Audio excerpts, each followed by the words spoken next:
Jeff Bezos විසින් ගෙවන හැම තප්පරයකම ආසන්න වශයෙන් අමරිකානු ඩොලර් 2489ක් පමණ උපයනු ලබනවා. ඒ සාමාන්‍ය අමරිකානු කම්කරුවෙකු මුළු සතිය පුරාම උපයන ආදායම මෙන් දෙගුණයකටත් අධිකයි.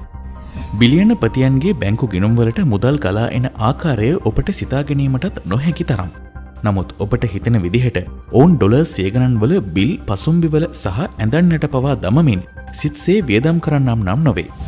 ආර්ථිකයේ කඩාවැටීම් මැද පවා ඔවුන්ගේ මේ තත්වයට පැමිණීමේ ගමන පසුපස ක්‍රමානුකූල සහ විචක්ෂණශීලී කතාවක් තිබෙනවා. නාන තටාක පිරෙන්නට තරම් රත්තරන් මුදල් සම්භාරයක් සහිත බැංකු ගිණුම් කොටස් වෙළඳපොලේ ඉහළම වත්කම් මෙන්ම සුඛෝපභෝගී නිවාස මෝටර රථ හා නෞකා වැනි මේ සියලු දේ ඔවුන් ළඟා කරගන්නේ තමන් සතු ධනය මූල්‍යමය වශයෙන් ස්ථාවරව පවත්වා ගන්නා ආකාරය හා වැඩි කරගන්නා ආකාරයද දන්නා බැවිනුයි.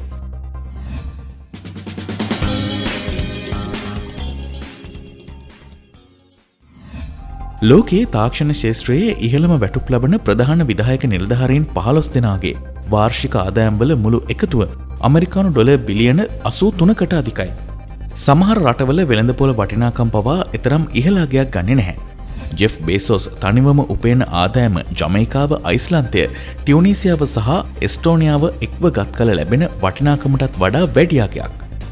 ඔහු ඉතිහාසයේ එතෙක් මෙතෙක් පහළ වූ සාර්ථකම ක්‍රීඩකයා ලෙස සැලකෙන ලෙබ්‍රොන් ජේම්ස්ටත් වඩා 400 ගුණයක් පොහොසත්.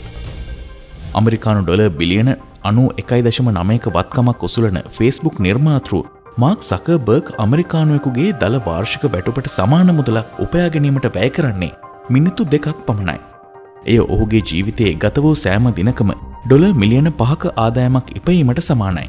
බිල් ගේට්ස් ඩොලර් බිලියන 100ක් පමණ වත්කමකුත්, එලොන් මාස්ක් ඩොලර් බිලියන 70ක පමණ වත්කමකුත්, වොරන් බෆ්ට් ඩොලර් බිලියන 76ක පමණ වත්කමකුත් උසලනවා. සතියකට පැය 40ක් වැඩ කරන වසරකට ඩොලර් 50000ක් උපයන සාමාන්‍ය කෙනෙකුට නම් මෙවන් ඉලක්කයකට ළඟාවීමට අවුරුදු මිලියන 2ක් පමණ නොකඩවා වැඩ කරන්නට සිදුවෙනවා.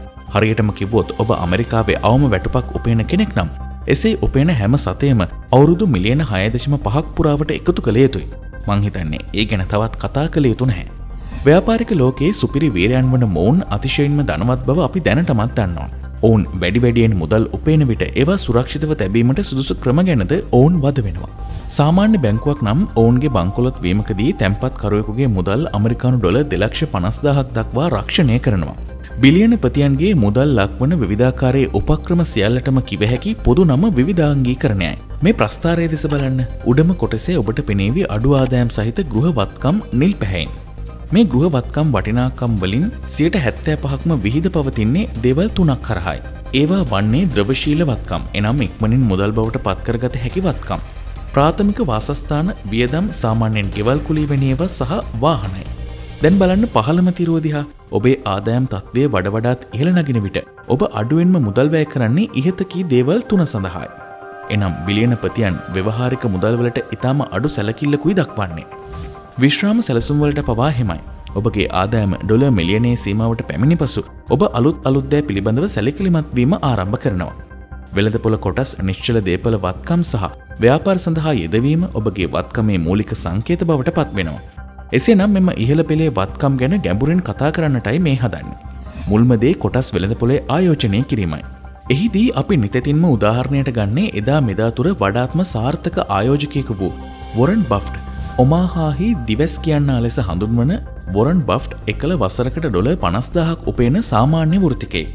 ඔහු සිය මුදල් හොඳින් ලාභ උපයන ඉහළ වර්ධන විභවයක් සහිත සමාගමක තැන්පත් කිරීමට කල්යල් බලමින් සිටියා. ඔහුගේ තෝරා ගැනීම වුණේ කොකාකෝලා සමාගමයි.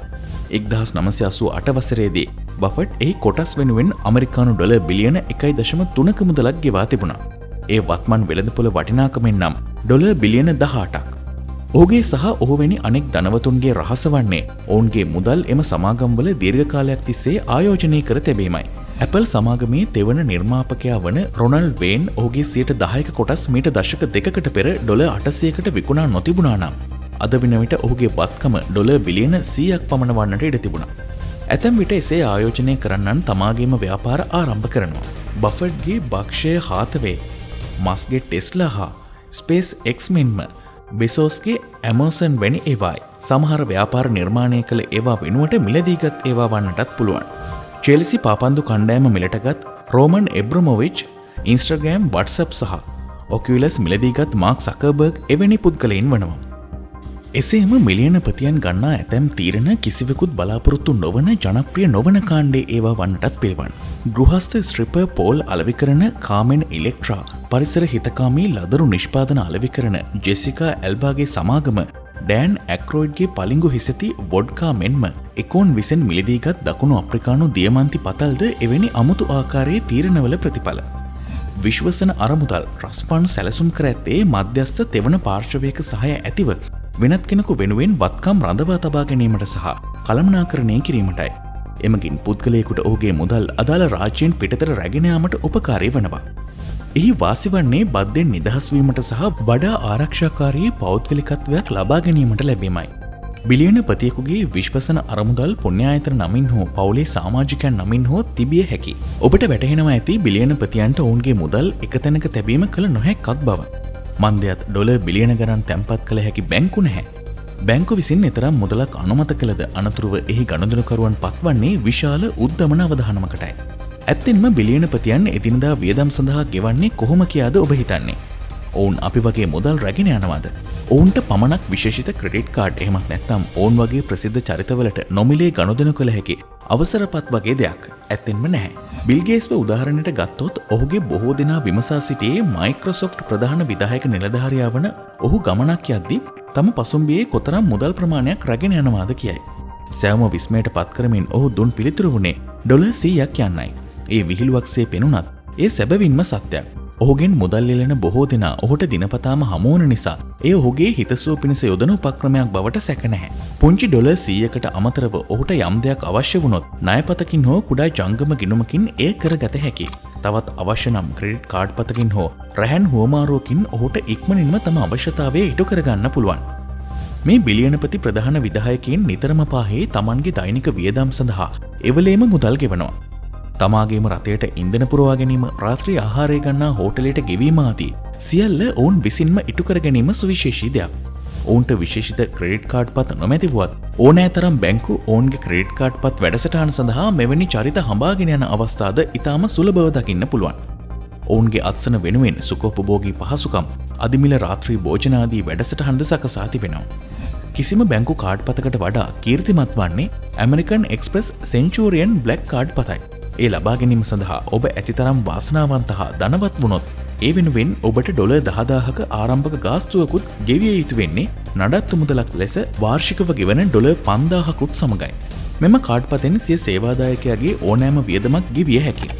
එම කාඩ් පත පැය 24ම ක්‍රියාත්මක වන විශේෂ ආරක්ෂක විධානයන් හා ලෝපුරා ගුවන් තොටුපළවල්, සුපිරි වෙළඳ සංකීර්ණ ඇතුළු සුපිරි සහ විරල ගණයේ පහසුකම් රැසක් එමගින් අත්විදිය හැකි. ඇමරිකන් එක්ස්ප්‍රස් කාඩ් පත ඉහළ ධනවතුන්ගේ තේරීමක් වුවත් ඒටද ආදේශක තිබෙනවා. එවැනි සුපිරි මට්ටමේ බිලියනපතියන් හට සාමාන්‍යයෙන් මෙහි දැක්වෙන බැංකු කිහිපයෙන් එකක හෝ ජංගම ගිණුමක්ද පවතිනවා. ඔබ ජේම්ස් බොන්ඩ් රසිකයෙක් නම් අක්විරල ගිණුම් මගින් යම් යම් හේතු මත ඔබේ ඇතැම් බැංකු කටයුතු පිටරටවල සිට සිදු කිරීම නීත්‍යානුකූල බව දන්නවා ඇති.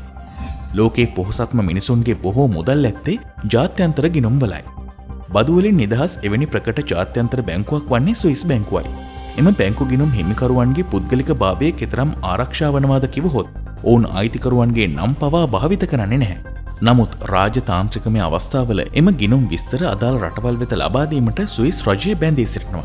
අක්විරල ගිණුම් නීතිමය වශයෙන් ඉතාම වාසිදායක වන්නේ එහි ඇති ආරක්ෂාව, විදේශ මුදල් හුවමාරුව පහසු වීම, ස්ථාවර බව මෙන්ම අන්තර්ජාතික ආයෝජන අවස්ථාද සපයන බැවින්.